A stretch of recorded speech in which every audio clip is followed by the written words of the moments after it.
for the Shop Report with Barbershop Jay.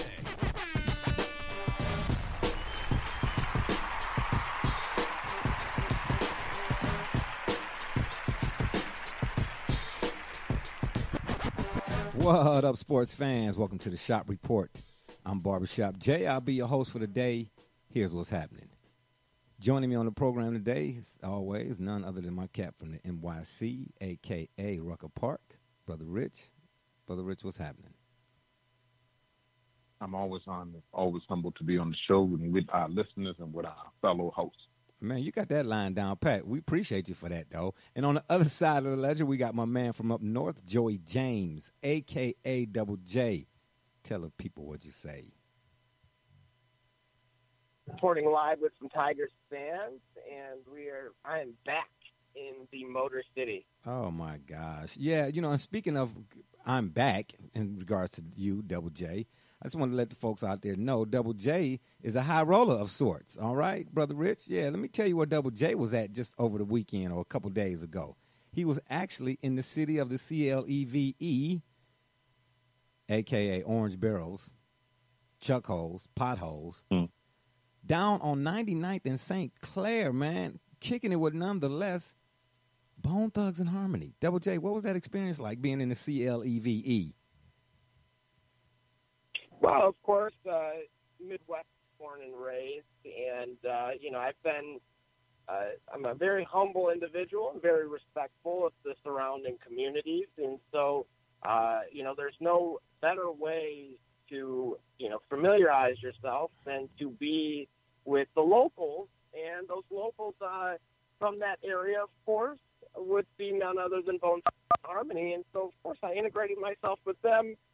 They're very well known and respected. Yeah. You might be familiar with them. I really am familiar with those guys.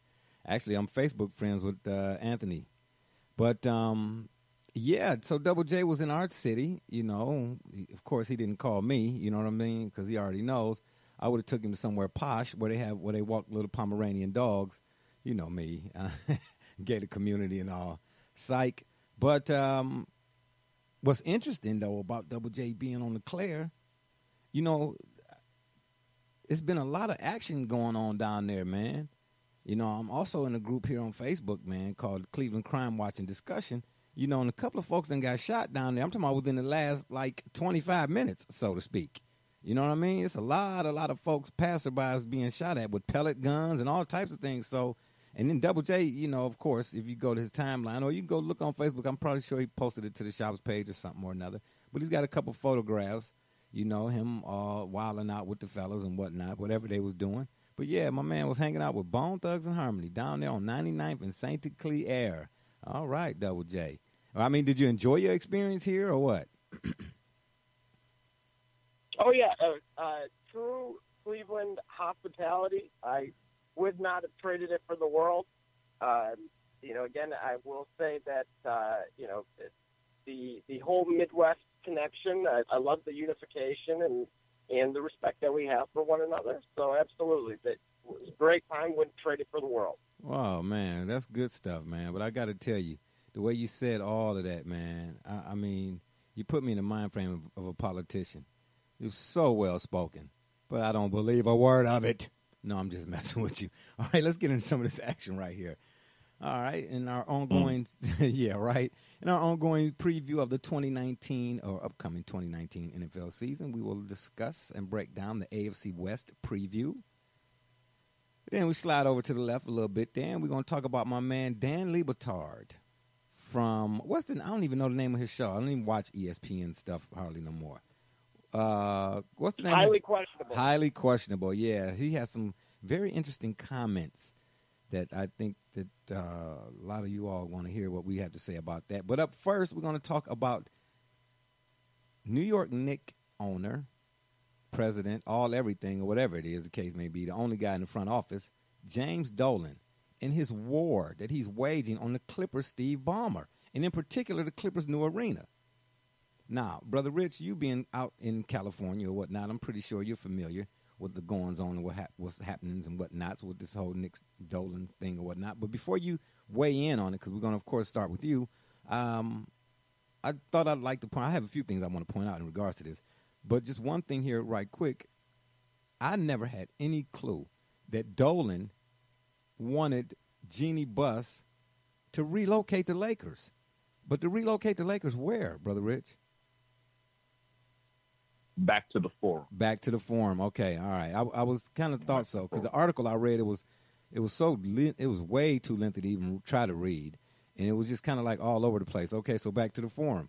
So in addition to that, Dolan's company logged about $1 million in lobbying expenditures out there in Cali, where you at? Yeah.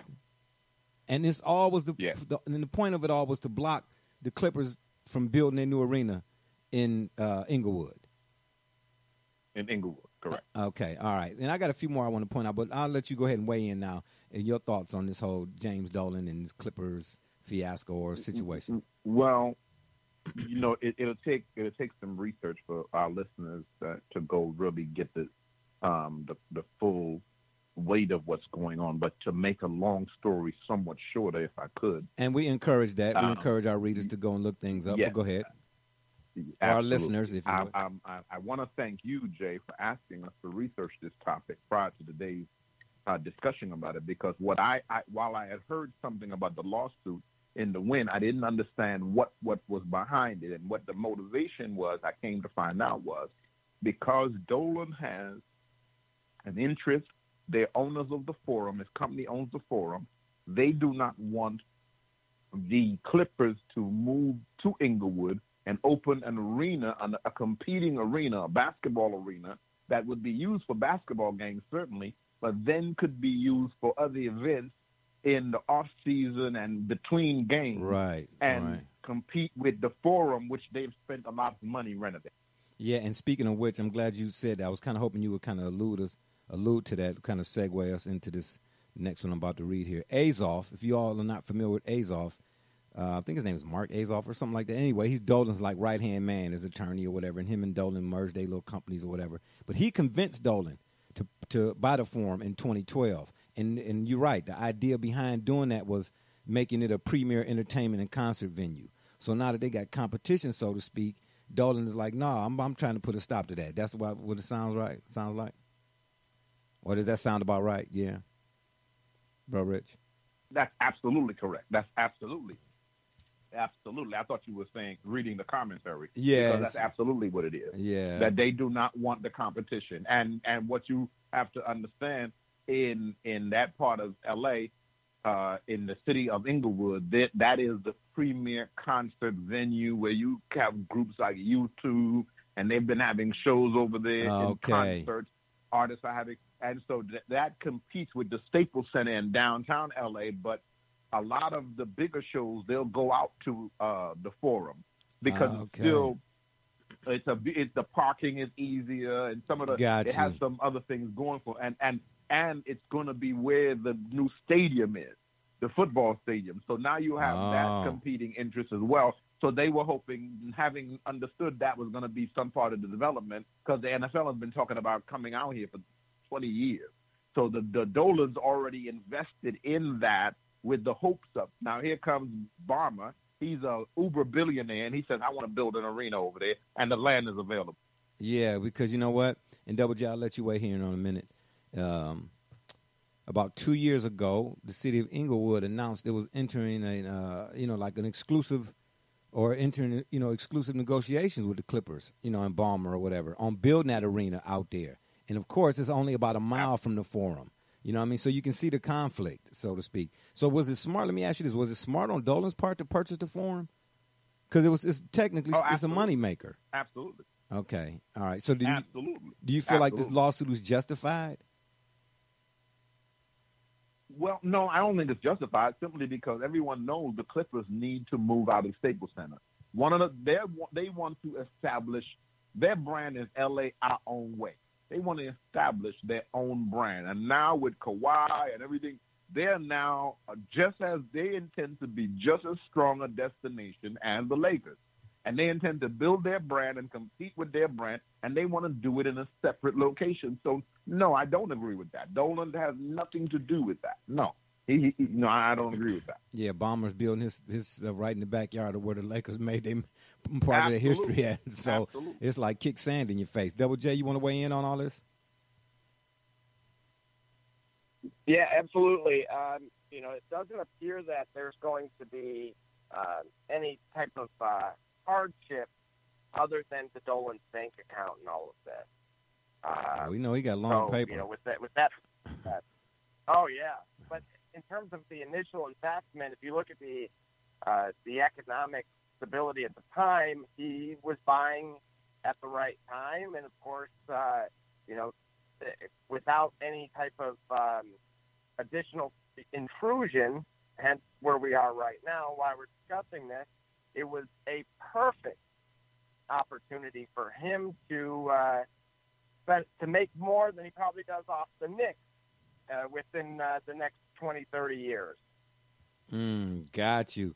So let's say the city of Los Angeles has already started dealing with Ballmer. So it seems to me like the Clippers' new arena is a go no matter what, right? Okay, without a doubt. Okay, so now let's say the Clippers arena gets built. What then happens to the Forum? Does Dolan try to sell the Forum maybe, or does he just stay there and try to compete, Brother Rich?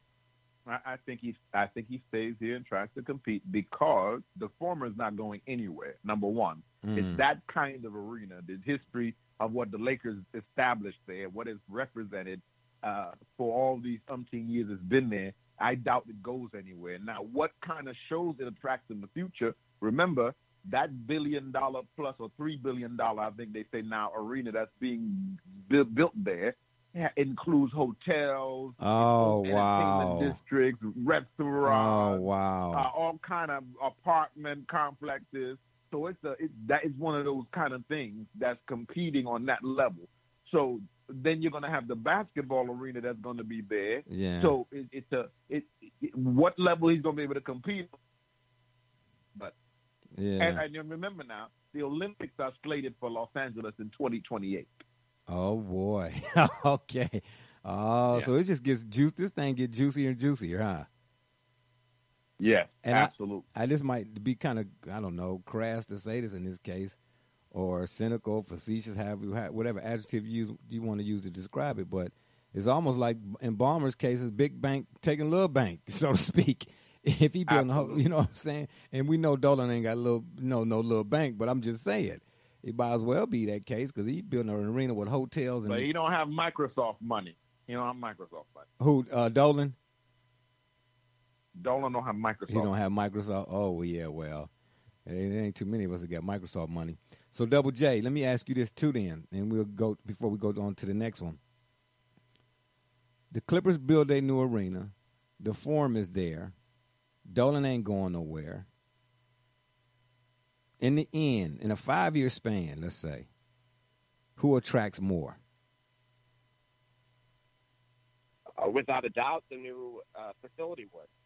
Simply put, everyone's been at the old one. You're talking about the difference here between an all-star game or the Harlem Globetrotters. Oh, don't do the Harlem Globetrotters like that, man. That's what, Double J, what you throwing jabs out here today? What's happening? Cut it out, man. The Harlem Globetrotters. Wow.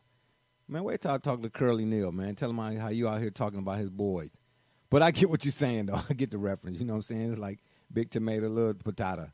Yeah, we'll see how this whole thing play out, man, you know. And it's about time for the Clippers to get some new digs. I think so.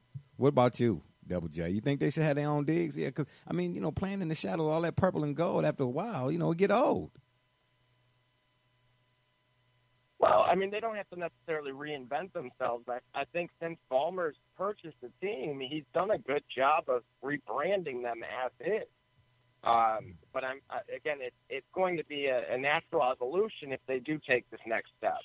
I agree. I definitely agree. All right. Switching gears, let's talk about my man, Dan Lebatard from Highly Questionable. Now, as I said or stated earlier, I'm not really a big fan of all the commercialized sports talk shows. Brother Rich, you know this, and Double J, you too by now. When it comes to watching sports talk shows, man, I watch the specifics, so to speak. The NBA TV, the MLB network, the NFL network, you know what I mean? Because for the most part, when I'm watching them, I have a pen and a pad, man. I'm gonna be writing some stuff down. When I watch the other shows, the topic, the subject matter now is it's I can't even find a word to describe. It's nauseating at times because they're just making up. It seems like Ryan Hollins is the one who coming up with the show topics, and he just got to First Take. You get what I'm trying to tell you? They'd be like, it's been 10 minutes since the last guy tied the other guy tied his shoe, but then the other guy tied his left shoe first. Does that mean he on his way to Brooklyn? I'm like, what? What? Who cares? But anyway, Dan has some comments to say about the country's president in regards to a rally that took place a few days back and the chant that was heard at the rally.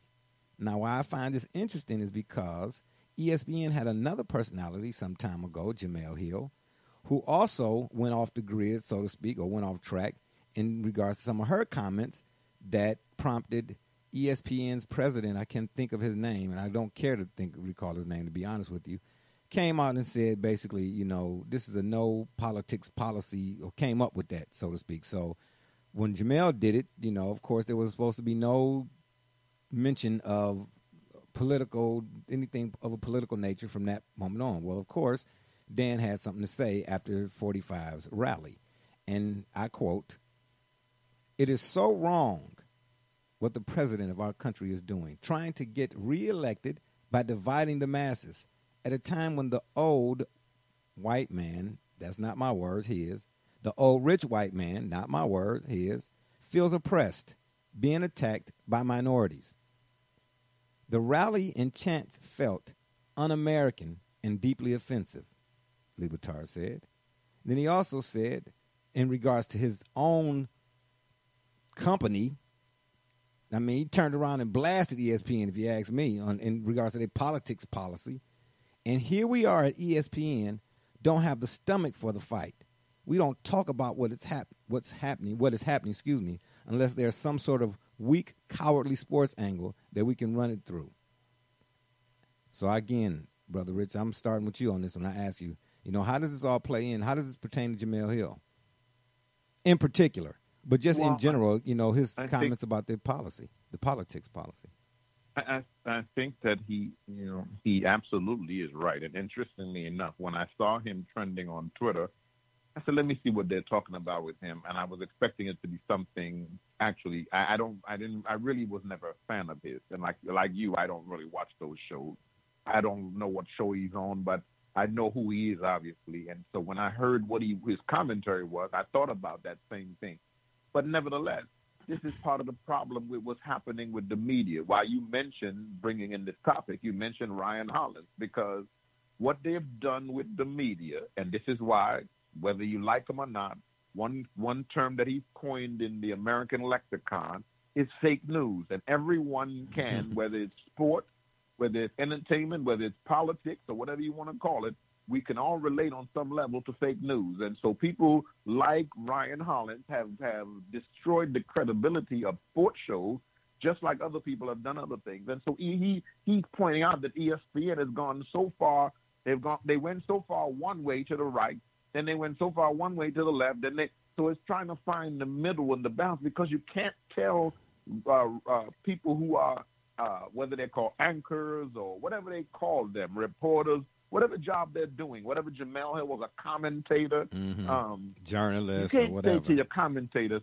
we're a journalist. You can't say to your journalists, your commentators, your personnel, you don't have a right to comment about everything that is going on around you in your world. Our world is being impacted like this, and today, when the president is so active on social media and tells us that he's active, and we can't pretend we don't hear what the leader of the free world, the most powerful individual human being on our level is. We can't pretend we don't know what he's saying at any moment in time that is upsetting children and family, and whether or not you agree or disagree. The fact is, people have something to say, and so people should be allowed to not make it solely political, but at the same time be able to say some things like, okay, even in jest, they're not even allowed to do it in jest. So I totally agree with him that there's a bunch of cowardly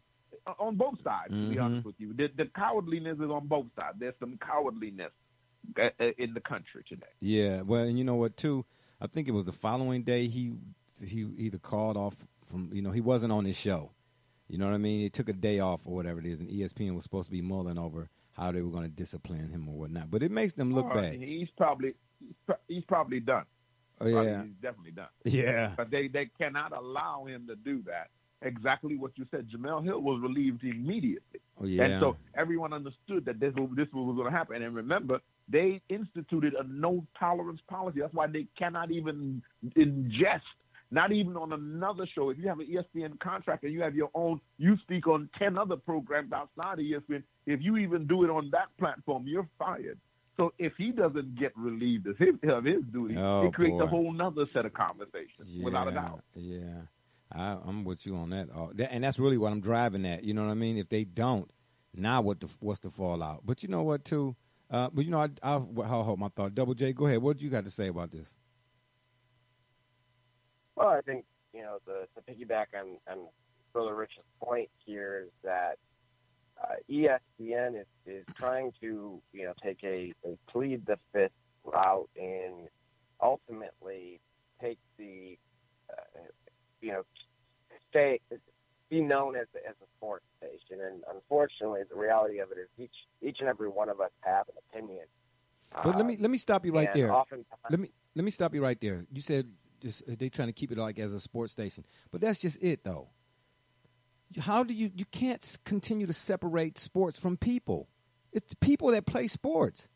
You know what I'm saying? So you at some point this kind of stuff is going to be said. Somebody's going to say something, because I don't think I don't know. Depending on, them guys might love their jobs or whatever. He might be the one guy that kind of discourages everybody else from saying anything else about whatnot. But I just don't see how they can even mandate something like that, ESPN, because again, sports are sports, but they're real people in these uniforms. You know what I mean? I don't know why folks want to, bury their heads in the sand or whatever.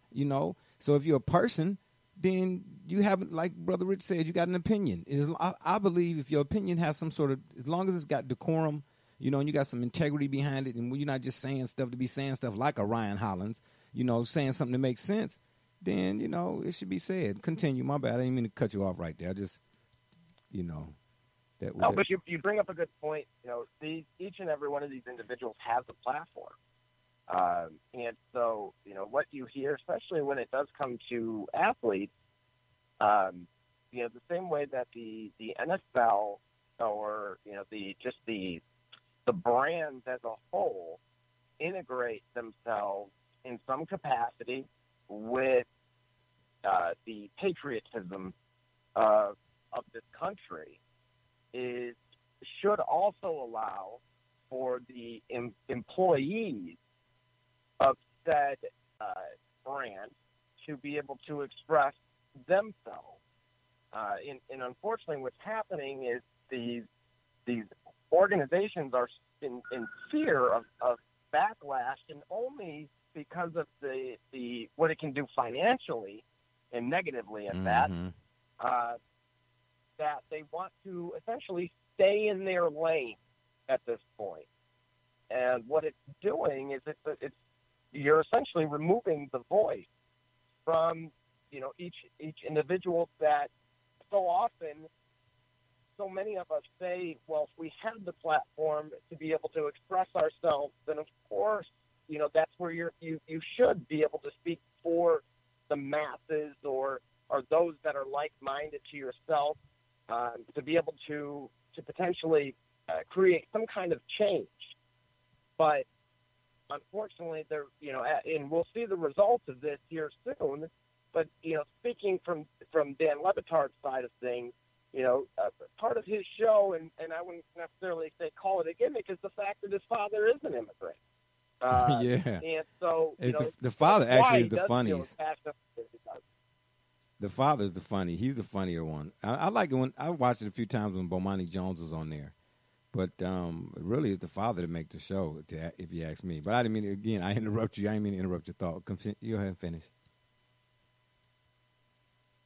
Well, and again, so, the question then becomes, well, if we're going to implement zero tolerance policies at point, I don't believe we can go, we can return. This is the point of no return. And people need to more so be aware that their voice is being taken away, regardless of what side or how your own individual opinion is. But the bigger takeaway, in my opinion, from all of this is that we're no longer able to express who we are or how we feel, when it comes to, based on who you work for. Yeah. But you know what else is interesting? Now, we already know, and to Brother Richard's point, I think Lebatard won't be on the air, or they'll find some other, like somewhere to stick him, and you won't hear from him again, like Michael Smith, so to speak. But on the flip side, again, let's go back to Ryan Hollins. Here it is, Lebatard going to possibly be removed for telling the truth, so to speak. You get what I mean? Because you can't have one way, but then be violating everybody else's rights because you saying yours is right. That don't make sense to me. You know what I mean? And for him to speak out on it, I don't know if I'm mad at him for that. But, again, he will be most likely removed. But then you got Ryan Hollins, even though there's been a petition supposedly going around that's got so many signatures to get him removed, he'll probably still stay or be stuck there. Because to me, at the end of the day, man, what sports talk shows have become, or this whole, what it is now, as opposed to when I first started watching ESPN with Stuart Scott, the rest of the soul, and Keith Olbermann and guys like that. And, Brother Rich, I've said this to you before, and just in conversation. There are so many programs. When TV went to 24-hour programming, especially sports, now then got to the point where it's not enough program-worthy material for all of the programming hours. So they fill it in, like with Bondo. They fill it in with a bunch of bull crap. You know what I mean? At the end of the day, man, Ryan Hollins should not have he getting a check for it. You know what I mean? But you're getting a check for what? Even though the network says, hey, you can't say this, but you can say that and so on and so forth. Okay, you can still say something that means something. This dude be coming out of left field. And I was actually talking to my son, and my son, I was at kicking it with him and whatever. He was sitting on one couch and I was sitting on the other, and he had his phone. And he started chuckling. I said, what you laughing at, man? He said, it's Ryan Hollins. I said, see, he is talking out the side of his neck, man. He's going after going after the sensational and disregarding the substance. Do you understand? You can be controversial, man, without talking like an idiot. You know what I mean? If you're going to say something, have something to say, man. And to me, that guy just don't have everything that come out of his mouth, man. It's not even, I mean, it's almost like that the earth is flat. That's what it sounds like. He be saying some off-the-wall stuff, man, and I think it's just to get attention. But you're going about getting that attention the wrong way is my point. So I want to see what's going to happen to Lebatard. You know what I mean? I think this is going to weigh a lot in what because if he comes back, Brother Rich, give me some idea what you think the fallout may be, if there'll be a fallout at all. Well, I think he comes back, and I don't think there's going to be any fallout. I think he comes back, and they give him, and I think what they do ultimately. Remember now, this is ESPN. They'll just mark it down, and they won't forget. So maybe when it's a year 3 from strikes. now, they'll tell you the ratings are going down on this program, and they'll decide to cut the program. And Okay, gotcha. But they're not going to let that slide because now he's let them know exactly what it is, and until that changes, he's stuck in time now as having that been his last prophetic utterance, if you will. That's the last important thing he said. Up to that point, nobody's been paying attention to Dan Lebatard. Now we're all paying attention to him, and all of us are being drawn back to Dan Lebatard and ESPN and that platform as having been manifested as being really silly, on the heels of which everybody now knows, look, I don't even pay attention to Ryan Hollins, but I know who he is simply because of the silly things that trend with him on Twitter and how absolutely. And so it becomes a point where people are now, as you said, have a petition. I didn't even know about the petition that's out to recall him on. What is the petition to recall him over? Is it just that he's so utterly terrible or just disgusting and disrespectful? Yes. Okay. Yes. Because he certainly is. He's a horrible analyst. And to understand that an individual like that even gets elevated to a platform which was once his velocity at ESPN just tells you where they are. That's they're like point the exactly. what with the Maury Povich back in the day of talk shows. Yeah. Now just do the silliest. So you got Stephen A. Smith, the loudest, most clownish buffoonery, just scream. Everybody, Kawhi going here, and they proved that every ESPN analyst, quote unquote, was wrong. Every one of them. Yet the next day, every one of them can go to a job and pretend that they know what the heck that they're talking about. Yeah, Double J, you gonna think anything you want to add to that? Because I mean, the man was right on point. That with was it. beautifully said. Yeah, I was getting ready to say, yeah, that was right on point. Yeah, I'm with you all day, every day. So, we'll see how this Lebatard thing turns out, man. I'm with you too, Brother Rich, on that. It's been drew drew attention, whereas there wasn't that, that type of attention before. But I mean, if you're gonna draw attention to yourself, this is the kind of thing you draw that you use to draw attention. You know what I mean? Don't be no idiot drawing attention. That's my point. This Ryan Hollins thing. So yeah, Dan Lebatard. Now, because if Dan Lebatard resurfaces or he comes back or he gets his back, then I want to see Michael Smith, because I haven't seen nor heard from Michael Smith since the break. They separated him and Jemelle. But then again, I told you you'll see Michael Smith when you see Santa Claus. Really? Oh yeah, okay, I got you. Yeah. But too, I talk. Probably see him in the same room. In the same. Taking pictures with the little kids, sit on his lap crying. Yeah, got you. Yeah. Man, you're a piece of work, bro, Rich. Yeah, I mean, but yeah, man. At the end of the day, we talk about dynamics too with co-hosts. And in particular, once those two broke up, that's again might be the reason why you're not seeing Mike Smith. And of course, Jemelle Hill's doing her thing. But in particular, like Mike and Mike, for instance, and I know we've mentioned this before, but just bring it back around. They, even though they have their own entities or separate shows right now, and they, I don't know what their ratings are individually or for the separation of the shows or whatnot. But I mean, am I the only one of the three of us here that would agree or say that when Mike and Mike were together, they were better together than they are apart, so to speak? Double J? Oh, without a doubt. Yeah. I mean, look at the run that they were on. Yeah.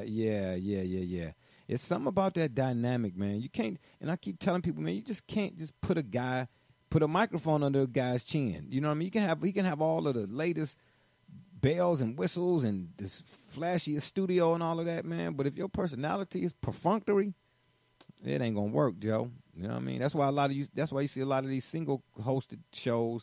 They constantly have a revolving door, so to speak, of guests. You need that other person, but that other person has to work for the dynamic and everything else in order for it to work, if that makes any sense whatsoever. So, yeah, we'll see what happens with Dan Lebatard, and we'll keep everybody up to date as we go along or as that story goes along. All right, and lastly for this evening, or this particular P-grograms, Brother Richard's Dog Pound is up and coming. Absolutely. So Keep say going.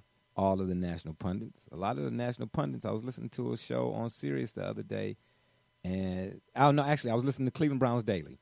That's a pretty good show too. If you get a chance, you might want to tune in. Nathan Segura does a very good job. I forget his co-host's name, but they do a very good job. Those two guys work, and they very, very in depth and very detailed about the Browns. They tell me stuff about the Browns currently that I didn't know. And I'm not saying I know everything, but again, anytime I listen to a show other than my own or other than us or whatever, in case, for making adjustments and things of that nature or, making it better or whatnot, I always got a pen and some paper, man.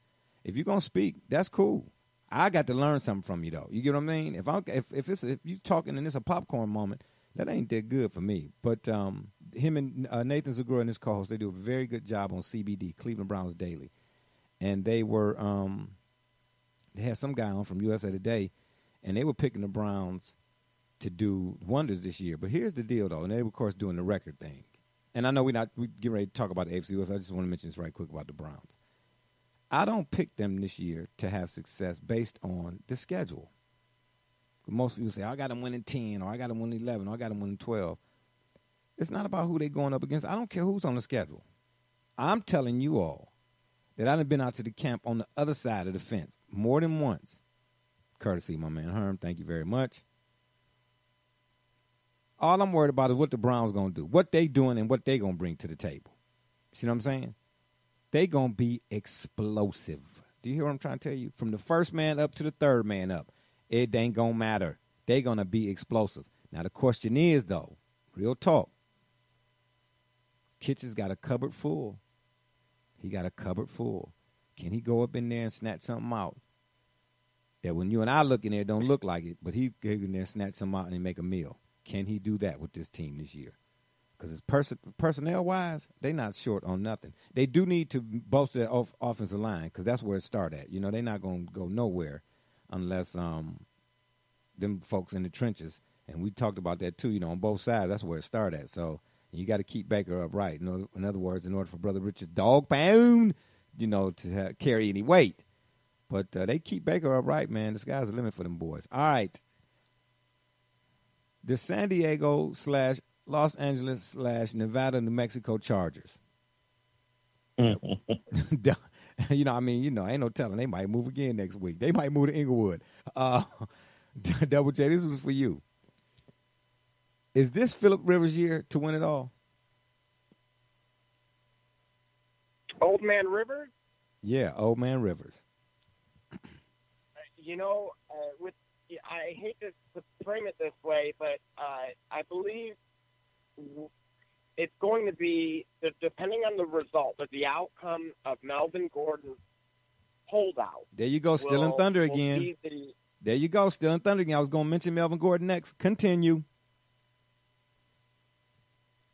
But if he gets that resolved, the contract situation, and life moves on quickly, then I say, you know, they have a chance. But I don't believe they can go all the way, no. But I do believe they can compete for the division. But I do feel that you might have a sophomore slump for Mahomes. Really? Brother Richard, what you say about the Phillip Rivers? Is this his year to win it all? 8-8, they'll do what they normally do and be out, you know, in a timely fashion. Yeah, move on. And when you said I can't wait to get to what this young man just said about Kansas City. Let's keep going. Yes, sir. Yeah. You asked me my thoughts on the Chargers. That's an 8-8. They're just gonna do what they do. Yeah, and you said they're gonna do what they do, and the point being, to elaborate on that, Phillip Rivers has had stuff to work with. You know, we already know about Antonio Gates, and, you know, you talk about Melvin Gordon, Double J, and Keenan Allen and all of that. He's had a few things to work with, you know, these last few years. But it's something about the Chargers. I don't care where they at, whether it's in Mexico, L.A., San Diego, wherever since Rivers has been the quarterback there, they either start slow and come on late or start off fast and fade late. Double J, what's going on with that? What's wrong with the Chargers and Phillip Rivers, and why does that seem to be like their MO? Well, a lot of it is the fact that they either have an injury. I know you mentioned Keenan Allen a moment ago. He felt disrespected based on his 2K, his Madden rating, route running specifically. And, you know, so when you look at it from that perspective, he's able to stay on the field. If Melvin Gordon's still on the team, you know, if you look, they're always in the game. Like you said, just like Brother Rich pointed out, they go 8-8, they find a way in. Yeah, but I know. Isn't that as interesting? quick as they're in is as quick as they're out. Wow, I couldn't tell you how many games that Phillip Rivers has lost via interception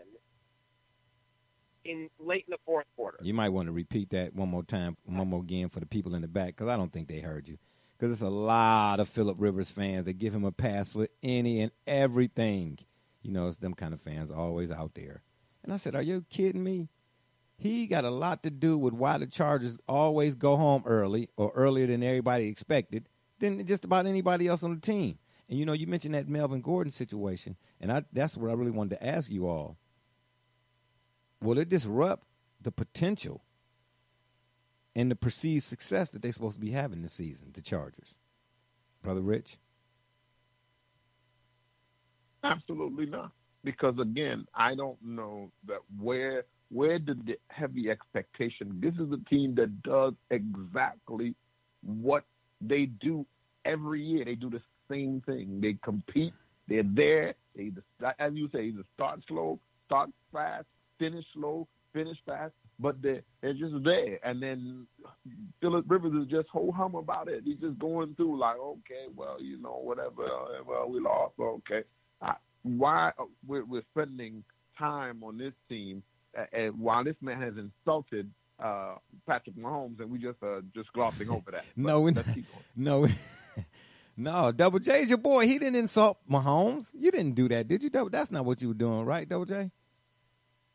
No, of course not. Yeah, that's what I say, brother Rich. Double rated quarterback in Madden this year. You cannot insult that. Yeah, Double. He implied a sophomore slump is about to come for the young man. Well, now let me. Okay, so wait a minute. Hold on. Okay. Hold on. Slow down. Because now that we're off of the Chargers, we'll go right on here. That'll segue us right into the Chiefs because they were up next. So let me ask the question. Let me get the question out, fellas. Slow down there, Kimo Slobby. Can Patrick Mahomes top what he did in 2018? Double J. This isn't going to, thanks for that question. I am not going to be able to redeem myself here, but I'm going to say no. And again, the reason why is not because he doesn't have the rapport and the timing from all these various beach workouts with his receivers, which I applaud and amend because you don't see enough of it, especially from a young quarterback in the league. So this man is determined to be successful in this league, and I love it. He's not, basking in the success of yesteryear. He's trying to improve his game. But, however, here's why the NFL is the NFL. It's because of the parity and the strength of schedule. And because of that is why I believe they're going to take a step backward, simply because they're going to be, if you look at that schedule, the same way that you said a moment ago when it came to the Browns, that, that wasn't why they were going to be successful. But instead, I'm going to take the opposite approach to that and say that's why the Chiefs themselves, they'll win likely. They're, of course, the heavy favorite in the West, and they have all the right tools in the places. But again, defensively, there's a little bit of some question marks there. And but more importantly, with Mahomes specifically, that's where that strength of schedule I think may inflict a little bit of damage on him this year. Okay, so in other words, we got a twofold thing here going on here. It's either one or the other, so to speak. And on one hand, I don't know if you do, but I do. I remember the 1983 NFL draft in particular, and one that they still talk about because of that quarterback class. And in some cases, that year, you had Marino and Elway, who were as good as advertised from the very first moment they stepped on the field until the ends of their careers. So could Mahomes be that? Or on the flip side, what he did last year, you going in this year, and are you saying now that teams got to study for him, so to speak, it'll be a little bit different for him? Is that what you're alluding to, Double J? Yeah. I mean, in short, but we'll see. That's why they play the game. But again, I am hopeful that he's able to remain consistent. Yeah, I think Mahomes will continue to be what Mahomes is. I do personally. The question surrounding them, the Chiefs, for me is Andy Reid. He's kind of starting to remind me, put me in the mind frame of Marty Schottenheimer, so to speak. Especially when Schottenheimer was with the Chargers. I'm going to piggyback on that thought. If you look at this, look at his system, look what he's done in the past specifically with Philly and even to a lesser extent with KC, and ask yourself, in these tight games, when you are facing the best in terms of just, from the previous yesteryear's record, does he begin to cost them these games by putting Mahomes in bad situations? Yeah, and that's the question for me. I like Andy Reid. I really do. And his teams, their regular season success is up there. It's astronomical. But like I used to say about Tony Romo and his whole idea, I cannot stand QBR, that QBR rating. I think it's a bull crap stat. But anyway, like Tony Romo's QBR as opposed to when he was getting into the playoffs. albeit only a handful of times or a couple of times or whatever, but one didn't match the other. You get what I'm trying to say? And at the end of the day, Andy Reid's regular season successes he's had over the years and with whatever teams, they don't translate to the postseason well. You know what I mean? So at what point, I mean, if it's not this year that they get over the hump, when with Andy Reid? So, you know, again, I think Mahomes will beat Mahomes, but this is the questions I have surrounding them is ain't got nothing to do with Mahomes. It's Andy Reid and whether or not they can win the big one. And in addition to that, this whole deal with Tyreek Hill, you know, where is he at mentally? You know, after this whole, you know, this stuff that he went through, you know, because he's going to be a big part of whatever success Mahomes has. You know what I mean? Hill is a big part of that, and as well whatever success the Chiefs have. Brother Rich? Well, I can't argue X's and O's as well as you and Double J can. I can only compartmentalize my argument and my defense of them by Patrick Mahomes.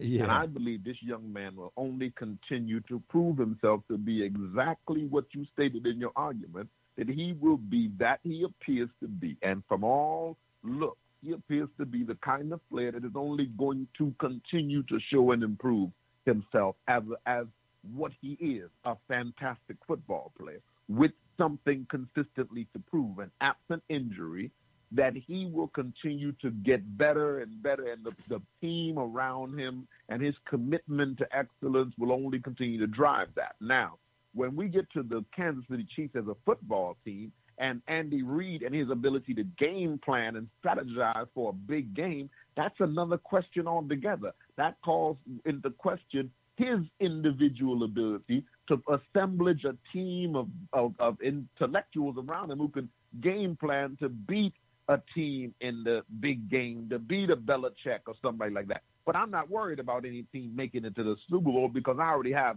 you know, the Super Bowl champion in mind. And so, you know, I'm not worried about them whether or not they can win the big game. We're just talking about who's going to win the AFC West. Okay, I got you. And I'll say this, too, about Mahomes in particular, why it is I think he will continue. He individually will continue to be what he is. You watched him last season. I know I did, like many people, or like most of us. The guy does things or did things at the position that I've never seen done before. And I've seen Mike Vick. I've seen Randall Cunningham. I've seen Warren Moon, Elway, Marino, Boomer Esiason, Plunkett. I mean, I've seen any quarterback Heisman's or not, and I've seen him. This dude has a football instinct similar to, and my son said this to me the other day, he didn't know this. He said, man, Allen Iverson used to dribble a football, and he used to go between the legs, you know, like you do with a basketball when you're training and you go doing an in-between-the-leg drill. You start left and go right and go all the way up the court. You get what I'm saying? He said, Dad, he used to dribble with a football. I said, yeah, man. I said, that's uncanny. That's uncanny. Mahomes is uncanny. And I don't care how many times you go as a defensive coordinator and got all your players in the room and you can, whatever it is, you can game plan for him all you want to. Because he's uncanny, you can't game plan for that. you can't game plan for that, man. Double J in particular, who are they playing when he threw the ball, threw a no-look pass with a football with his opposite hand? I mean, come on now. We could pick a sport, any sport, where you got like who was it, Gordie Howe or Wayne Gretzky or one of them guys, any sport, and you got a guy that did something that, well, I mean, Cal Ripken even, you know, they're just who will ever touch it ever again? You get what I'm trying to tell you? Type in the way this. Well, yeah, I would bury Derek Jeter with the ball flip. Yeah, I had to go back and look at that at least 2 or 3 times because I don't, you know me, man. I'm not just looking at the ball per se. I got to go back and look at it. I want to see, okay, where were his eyes at, man? Or did he, before he even got to that point, did he see that guy and anticipate that guy would be in that spot? You know, it's a lot of stuff that got to kind of go right, but at the same time, your presence of mind in that situation, man, because you know the NFL, if nothing else, the speed of the game is 142 miles an hour. So to see all of that on the fly and make that play, man, it ain't a lot of dudes doing that, Joe. Ain't a lot of dudes doing that. And he one of them guys. I think he's very, very, very special. Very special. But, I mean, I didn't see that when he was at, what was it, Texas Tech, I believe? Yeah, Texas Tech. That's right. Yeah. I mean, I watched him, but I didn't see there what I see in the NFL. It was like, wow, where did this dude come from? You know what I mean? He took off. He took all the way off. But, you know, I'll question this as well. Offensively, I don't think that they'll suffer. But, again, I'm keeping my eye focused on Tyreek Hill, you know, because we all know my man, you know, to use a basketball reference, my man Kobe Bryant, you know, he had a traumatic situation going on, and he was still able to come out and perform at a high level. So will Hill use this as motivation? Well, you bring up a very good point, but as much as we question Andy Reid's coaching in crunch time, and if you look at Mahomes, Andy Reid is a quarterback guru. And if you look, Mahomes obviously fits the mold, but this is also the same Andy Reid that was able to maximize the value of Alex Smith. Okay, so stop right there. You know, stop right there. One drop pass away from being out of the league and Ubering for a living. Yes, okay, so stop right there. Do you think Andy Reid will be better as a Damn, Double J, that's a low blow. He's going to be Ubering for a living. Yeah, he was right. Double J is like that, man. You know, he come to declare, and all of a sudden, you know, he think he just, you know, he just chopping folks up. Do you think Andy Reid is a better coordinator or will be better as a coordinator than he is a head coach? Double J? I'm going to say no because it's been proven that he needs the additional personnel control. You know, you've seen it in other situations where he often finds himself on an island occasionally, and things get ugly quick. But, yeah, he absolutely has to be the guy. Yeah, you know, and then on the flip side or on the other side of the ball, that's why I think the Chiefs' biggest downfall is and why they, as a team, might not have the success this season that they had last season. You know, again, Mahomes is going to have to carry the offense and the defense, to be honest with you. Because, I mean, who do they have? They lost we just mentioned him last week. Yeah, that's senility kicking in. They lost a couple of key Justin Houston. They lost Houston, a key component of that defense last year. And I looked up and down the line, and I'm thinking to myself, a couple of these guys, I don't even know who they are. Now, that don't mean that they can't be breakout stars or whatnot, but I mean, who they got over there even as an edge rusher? Hitchens. Hitchens. You know, other than that, who going to put pressure on the quarterback over there? The defense is going to be in trouble because they're up front are not as stout. And they weren't even stout last year. They was ranked 30th or something in total team defense or whatnot. So, yeah, but despite the loss of Houston, don't forget that they did acquire Frank Clark. And from Seattle, and he's a force to be reckoned with there. Yeah. I don't know, man. I think they're going to be pushed to the limits, that defense. They are, especially when they run into a team that can score like they did last year. You know what I mean? I don't see any, even with Clark. I just don't. You're sleeping on him. You are sleeping on him. This is a 1 and a 1A. He just needs the right system. All right. Well, you think he's going to make that big a difference on the Chiefs' defense this upcoming season? Absolutely. I don't think know. The game itself. We'll see. I just know that their defense is going to have to, because you're not going, you know, I mean, they played in one or two of them last year, but, you know, them 51-49s, you know, you can't make a habit of that. You're going to have to stop somebody. And, you know, that's what the case is going to have to be in the playoffs, because that's what we're talking about here. You know, if the Chiefs get to the playoffs and whether or not, you know, they win it, because you can win the division, you know, and, of course, get to the playoffs. But what happens when you get there? Do you think that defense, even with the addition of Clark, they get to the playoffs? All right, they win the West. Let's say they win the West and they get to the playoffs. Do they go far, or are they a one and done? And we're talking defense now. Who can they stop? See what I'm saying? We don't know yet. Unless you got to answer. You got to answer for us, Double J. Who can they stop in the West now? Or, you know, once you get to the playoffs. Who can they stop? Are you speaking defensively? Yeah, I'm saying defensively. Because let's say in the playoffs, you might, and just, again, you might get your Steelers. Yeah, you're going to see Tom Brady. Tom Brady. You're going to see potentially Deshaun Watson. Yeah. I don't know. That might be Andrew Luck. But go ahead. But again, that's somebody. Andrew Luck, his offensive line is questionable. Yeah. So We again, talked about that's that. where an addition like Frank Clark. Yeah. Well, yeah. All right. So you might. I mean, you're looking at potentially the Browns, the Patriots. You know, think about any AFC teams whose offense.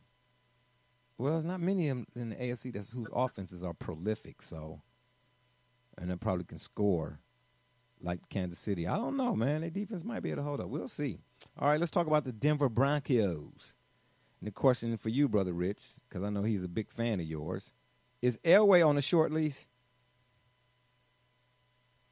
Absolutely not. What? If he was in any other market, I'll tell you why. Okay, because gotcha. if he was in any other market, he would be. But he's in Denver.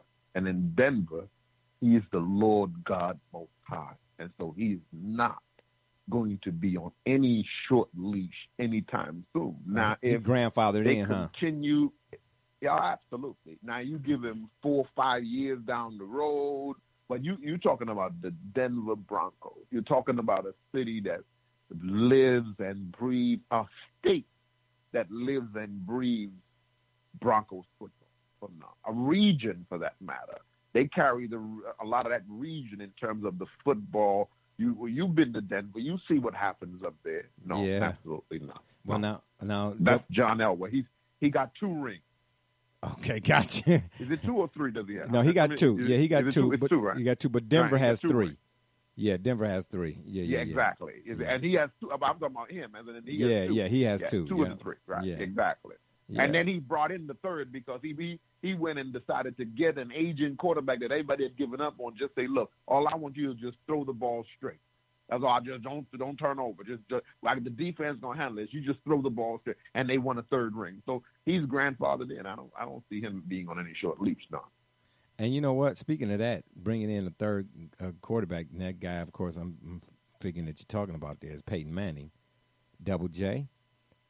Absolutely. With the addition of Joe Flacco, can Flacco do what Peyton did for the Denver Broncos this upcoming season?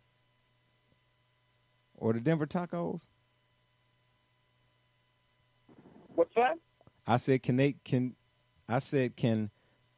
speaking of Peyton Manning, a guy that John Elway added, a veteran, so to speak, old guy, and we already know what he was and what he could do. They added Joe Flacco, the Broncos did. Can Flacco do for the Broncos, instead of to the Broncos, what Manning did for the Broncos? Can he get them to a Super Bowl this year? Absolutely not. This is the unfortunate side. Yes, Elway has contributed to all 3 of the franchise's rings. However, Joe Flacco's best moment was at Mile High Stadium, but his best days are behind him, and his best days weren't even great. He had 1 good year. And right now, the current state of that franchise is in disarray. This is the one time, go ahead and write it down, this is the one time I'm going to disagree with Brother Rich, that I do believe that Elway will resign either mid-season or at the conclusion of the season. Simply because right now the cap space is, it was inevitable to get that final ring that they acquired. And, they have a lot of money in guys like Von Miller. But, again, the quarterback position is just simply, right now it's lackluster. And they have no answers for it. You've seen guys like Demaryius Thomas that have came and went. Emmanuel Sanders, again, best days are behind him. You have really nothing to build off of here, except for what they're on life support as a franchise with that roster. So, in other words, Elway's ouster, so to speak, is directly connected to the success or not or lack thereof of Joe Flacco this season. If Joe Flacco struggles, well, absolutely, you're talking about it. Yeah, it is. It absolutely is. And he had to make that move because, again, if you look at the team last season, they went through, a new quarterback every week. Yeah, they did. And it was atrocious. It looked like training camp, but that was the final product on the field. Oh, wow. Double J. You hitting below the belt this week. You must be feeling a little Manny Pacquiao-ish. Speaking of that mess, we might add that in here before we get out of here. But, I'm kind of with you. I think the Broncos are an enigma because I look at them and you're right. We don't know what Joe Flacco – well, you said Joe Flacco is done. I say I'm not sure. That 1 year was a phenomenal year. So, will the real Joe Flacco please stand up this year? But at the same time, I look at the Broncos and I'm saying to myself, the only thing that they really have that you could count on, that you would or consider bona fide, if you would, is Von Miller and Bradley Chubb. And I don't know whether or not if in the middle of that defense, talking about the D tackles and the linebackers and on back to the safeties and DBs, I don't know if they're strong enough to hold up, heck, even halfway through the season with the type of struggles that I think you kind of alluding to that they might have offensively this year. Do you think so, Double J? Yeah, and that's just it. Look at the division, the current status of the division. Are you telling me that Joe Flacco is going to go into Arrowhead and beat Patrick Mahomes? Okay, got you. I got you. But you think he'll go and go into Las Vegas and beat the Raiders? Well, I mean, come on. The Raiders are planning, and I'll tell you this: I was in Vegas just a few weeks ago, as we know. That stadium is a sight to be seen. I bet it telling is. You now, they got cranes out there that are about $50,000 a day, and they just have them parked. Like as if it were an Aston Martin. Whoa. Yeah, well, you know what they say. What happens in Vegas stays in Vegas. And speaking of the Raiders, John Gruden and Mike Mayock. What? Is that a Molotov cocktail for the Raiders? Or is that a good thing, actually? Who would have thought Mike Mayock would have come from being an analyst to being the GM for the Raiders of all teams, Brother Rich? My gosh. And by the way, before you have your say, I wouldn't be surprised if the Raiders win this division. Go ahead, Brother Rich. Well, I know you've been a fan of his for quite some time. You've been a Mayock fan for quite some time. Yes, I have. Yes, I am. I know you pointed me to him for many years. Yes, I am. And so I'm not surprised that he was picked up by the Raiders because of what you said about him over all these years and his ability to spot talent and recognize talent early at that level. So I understood that move right away. Now, here's the thing about the Raiders.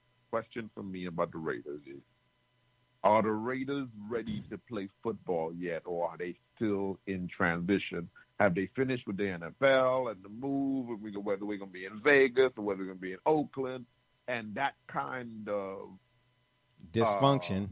And I think this is this kind of dysfunction in the organization, and I think that's why they had to make a move to bring in somebody who could do some of that work and take some of that work off of Gruden and that big contract.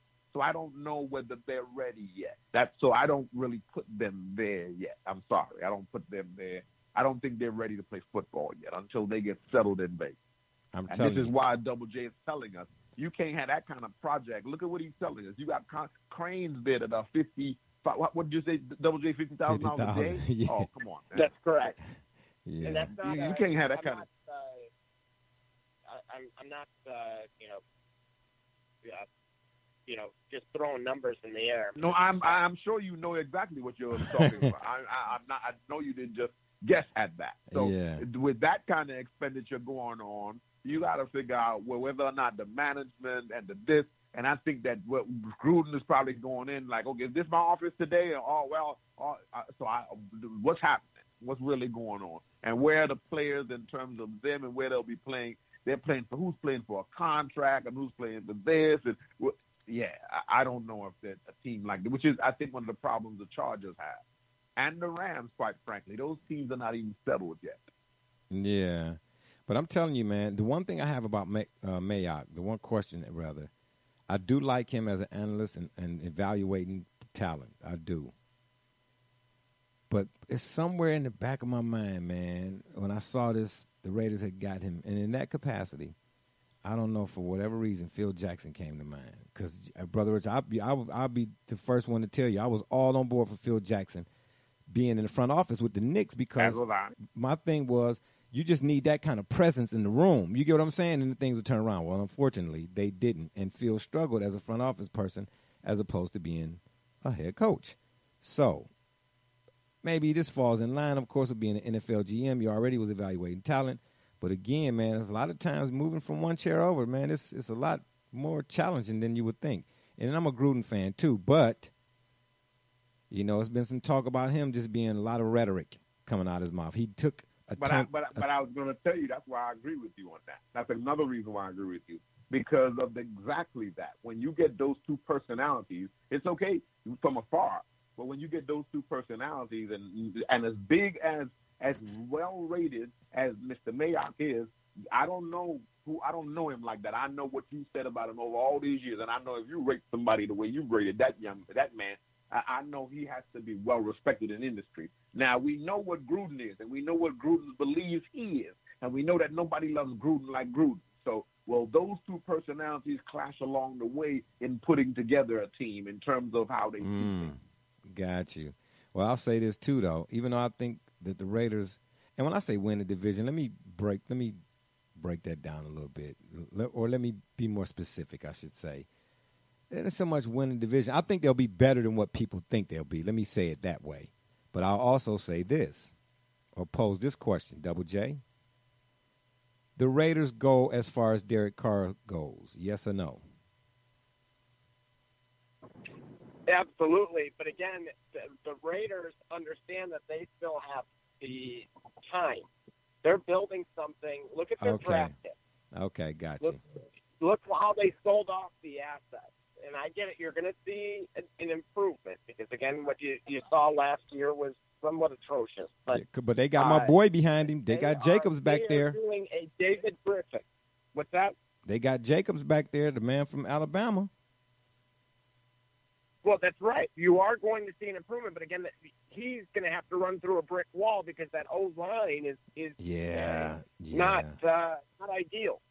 So it's not going to be the Alabama O-line. But by the time they move to Las Vegas, it might be. Yeah. I just think the Raiders will be a little bit better than folks think they'll be this year. All right, so last question, so to speak, and it's kind of sort of a bonus question. Who are the AFC West's best pair of rush ends or pass rushers? Von Miller, Bradley Chubb for Denver, Bosa and Ingram for the Chargers. And I could only really find one for Kansas City, Hitchens, as I mentioned earlier. And then for the Raiders, you got Marshall and Whitehead, Whitehead, I believe. So who are the West's best pair of edge rushers, Brother Rich? Of the names I mentioned, of course. You know how when somebody says, "Hey, well, I don't see that guy right over there." That guy. He said, "Who's that guy?" Von Miller. Well, that guy right there. Whatever side he on, that guy. Yeah. I should have said the best duo, so to speak. Yeah, but I couldn't find another guy who I was familiar with for Kansas City. That's why I think their defense might struggle a little bit this year. Well, so you pick where Frank Clark. That's why you're sleeping on Frank Clark still. Yeah. All right. Yeah, but Frank Clark is not an outside. He's not an outside lineman. He's not a rusher, outside edge, is he? No, he's a defensive end. Oh, okay. Well, DN. Well, but I'm thinking more so, like the Von Miller types. Them guys who play linebacker. Who go out in coverage as well too. You know what I'm saying? But I'm with you though, Brother Rich. I think Von Miller and Bradley Chubb. But I'll say this though, and I'm no fan. I have to always remind folk of that. Not a fan of Ohio State football. Nothing really personal. I'm just a fan of the Canes. But you all should go check out NFL Live, by the way. They did a breakdown of all of the top college programs to produce next-level players. And, of course, Ohio State, Miami faced off in the Final Four of, defensive back U or college U or something, NFL U or whatever they were calling it. And, of course, Miami came out on top. But that Joey Bosa, Melvin Ingram thing, man, I'm gonna say I'm gonna say it's them. To be honest with you, I like Von and Chubb, I do, but Bosa, man, that dude came on the scene, and Ingram too, man. He's talking about the guy that's consistent, man. The guys, he do it all too. He could play up, down, fingers on the ground, standing up. He could play hot dog server, Gatorade drinker. I don't know. Can I ask you one question for clarity? Because I don't know football as well as you. Okay. I say that for granted. But here's my question. The only reason I'm saying this, I'm asking you this, is I'm going to give you a prime example of why I'm saying Von Miller. If you can give me another example of that duo, Bosa and that other young man, literally terrorizing somebody, like I saw Von Miller literally I knew you was gonna terrorize. I knew you was going to go there. Terrorized. And I, like so many people, I was rooting for Cam Newton and the Panthers. And I saw him get terrorized. And I knew who Von Miller was from that season on. Like, man, that guy right there, he's a problem on the foot. So if you can tell me where in the modern era we've had a football player literally break out in the Super Bowl where everybody knew who he was after that because of the work that he did in terrorizing another grown man and making him literally not come to the microphone afterwards and say, "To hell with all of you all." Yeah. Yeah, well, since you put it that way, I guess Chubb and Miller are the winners. Yeah, because he sure enough did. And, and it goes back to my old saying, when I'm looking at a guy to evaluate, it's the guy that jump off the screen. And Ingram and Bosa do jump off the screen, but not like Miller and Chubb. And more in particular, Chubb. Chubb is enough for him and Miller by himself, and I'll give you that. Right. Yeah, so I'm with you on that, Brother Rich. Yeah, it'll be Chubb and Miller. So to round things out, Brother Rich, who you got winning the West again this year? And the City Chiefs. Okay, and what about you again, Double J?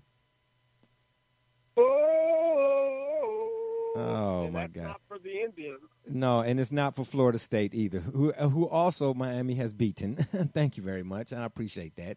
Another segue, or should I say another for my Canes? Yes, indeedy. I am torn, man. I'm telling you right now, man. I got a feeling that these Raiders are going to be better than what folks think they are. And I guess by default, I will pick the Chiefs because Mahomes is that electrifying, and I think he will continue to be electrifying. So I will. By default, I'll pick the Chiefs. But I won't be surprised if it's the Raiders. I will not be surprised. All right, fellas. As always, good stuff. And on that note, it's been fun, but we got to run. We appreciate y'all for listening. Don't forget to check us out right here on the Spreaker.com network. You go to the search box and you type in the Shop Report. Or you can check us out, on Facebook, Twitter, iTunes, or Apple Podcasts. And, of course, via email, the shopreport365@gmail.com.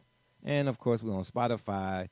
And if you like, you can go to our Facebook fan page, the Shop Report, and you can leave us a message.